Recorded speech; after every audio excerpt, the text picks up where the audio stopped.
Bonjour les amis, bienvenue sur ce nouveau podcast du site commentphotographier.com. Alors aujourd'hui j'avais une question sur un achat de matériel. Alors c'était la difficulté pour faire le choix entre un objectif 70-200 qui allait être monté sur un boîtier Nikon plein format.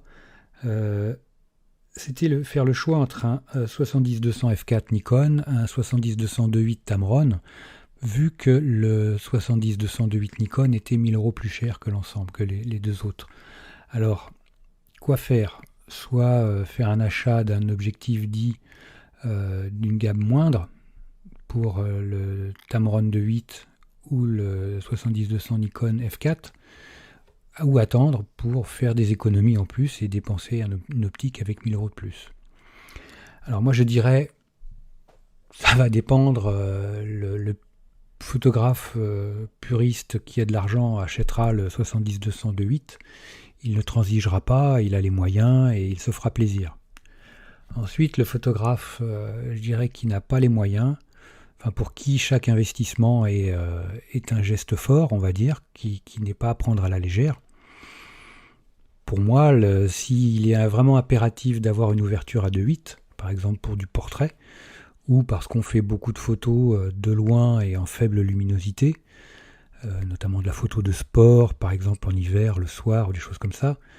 Si 2.8 ça fait sens dans votre pratique photo, je dirais vous pouvez prendre le 70-200 2.8 Tamron en marque générique, parce que Tamron fait des optiques de qualité.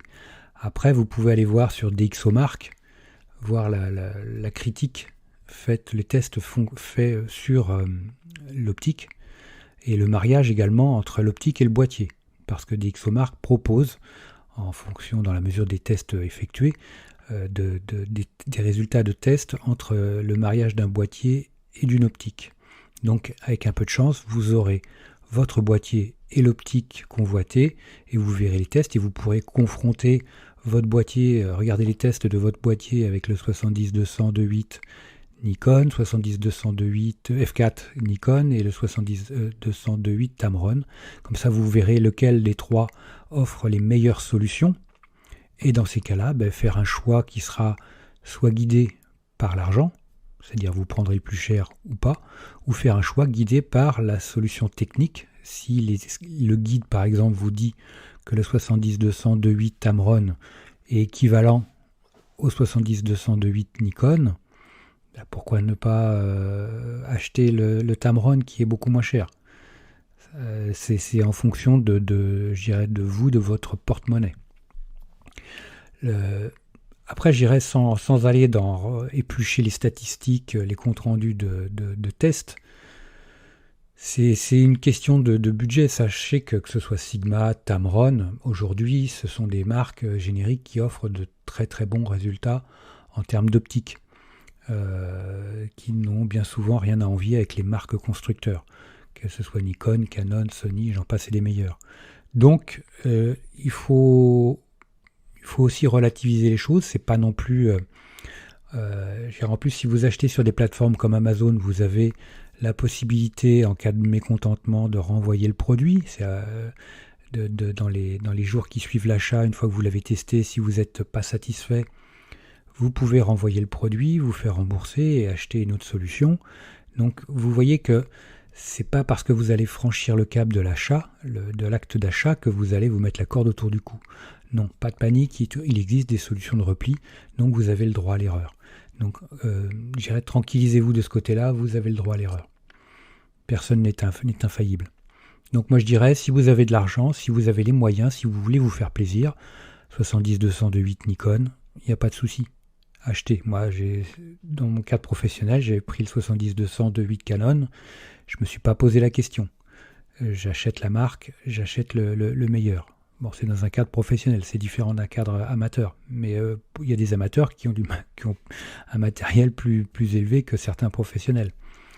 Donc, voilà. Après, si c'est si c'est le budget qui vous limite, prenez une solution Tamron, je dirais, par rapport au 70-200 f4 Nikon, la solution Tamron semble la meilleure si vous avez besoin de la 2.8 d'ouverture.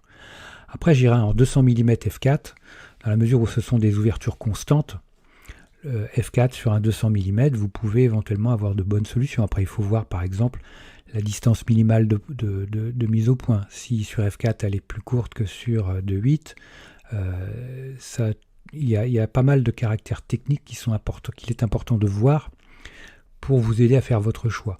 Le point de départ, il faut vraiment être conscient, c'est que le point de départ, ce 70-200, pourquoi je vais l'utiliser ?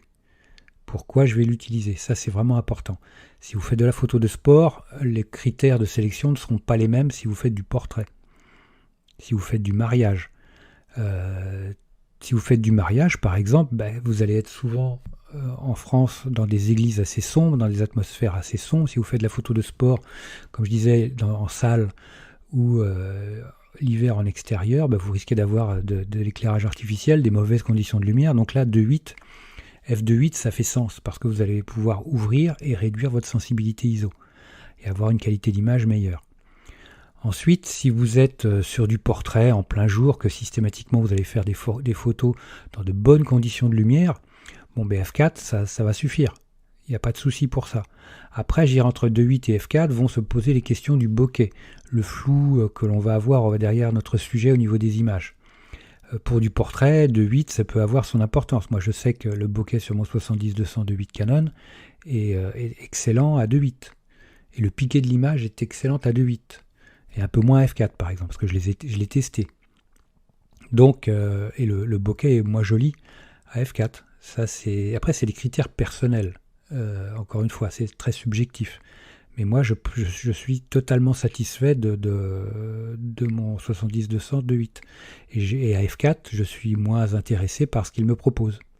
Donc, à vous aussi de mettre sur un papier qu'est-ce que je veux faire, qu'est-ce que me propose l'optique ou qu'est-ce qu'elle ne me propose pas. Et votre choix doit être induit par ces critères-là. Et à la fin, je dirais, c'est aussi le porte-monnaie qui va faire la différence, qui va vous aider dans le choix. Si vous voulez du 2.8 à tout prix, que vous n'avez pas trop les moyens, le Tamron s'impose. Si vous avez les moyens, le 2.8 Nikon s'impose. Si vous faites du portrait, mais toujours dans les bonnes conditions, mais que vous voulez toujours être Nikon, le f4 70-200 f4 Nikon s'impose.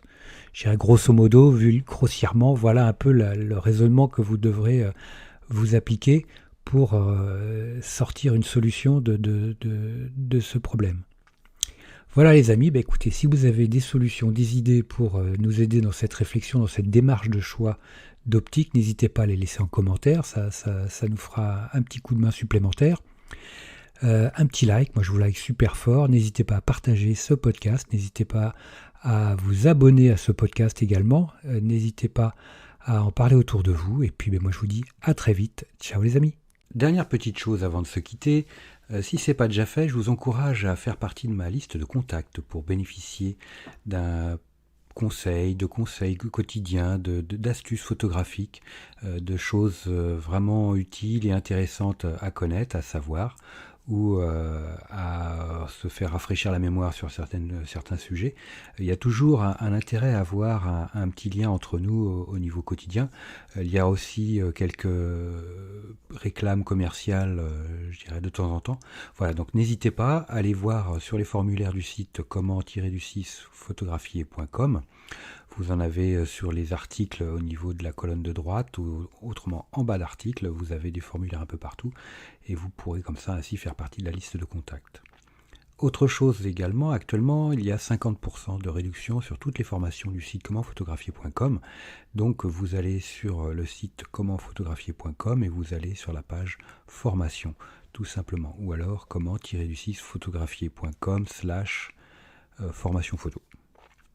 Mais allez sur le site, ça sera beaucoup plus simple. Donc vous avez 50% avec le code 5050 en chiffres arabes et vous pourrez bénéficier de toutes les formations à moitié prix. Vous avez une quarantaine de formations sur la photo de paysage, vous avez des formations sur le portrait, vous avez des formations sur les photos d'enfants, sur les photos flash, sur la photo culinaire, j'en passe, c'est des meilleurs les amis.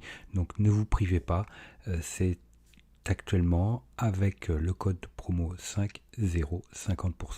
Voilà les amis, je vous dis à très vite pour de nouveaux podcasts. Ciao.